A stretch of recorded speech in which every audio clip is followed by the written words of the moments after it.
এক বিয়ের সাথে তোমার সততা চলে আসে, তোমার পরিবারের প্রতি যে দায়িত্বশীলতা সেটা আসে।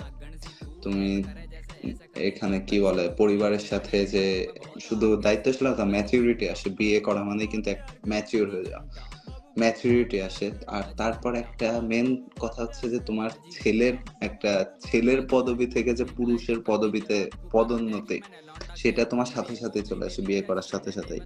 যে সে আগে একটা ছেলে ছিল, সে তুমি যত যাই করো, তুমি যদি এখন অনার্স ফার্স্ট ইয়ারেও পড়ো তুমি ছেলে, অনার্স ফোর্থ ইয়ারেও পড়ো তুমি ছেলে, তুমি যদি পাশও করে যাও তুমি ছেলে। কিন্তু তুমি যদি অনার্স থার্ড ইয়ারেও তুমি যদি বিয়ে করো, বন্ধু বান্ধবের কাছে ছেলে থাকে ঠিক আছে, কিন্তু বাইরে কিন্তু সে একজন পুরুষ হয়ে যায়। এখন কথা হচ্ছে সে সময় তুমি এটার কমন একটা ফ্যাক্টর যে যে কোনো সময় দেখতে পারবে যে দোকানে গেলে বা ইয়েতে করলে বা দেখা গেলে যে কোনো জায়গায় গেলে, যদি সে জানে যে হ্যাঁ তোমার সহধর্মিণী আছে, সে কিন্তু তোমাকে আলাদা সম্মান দিবে।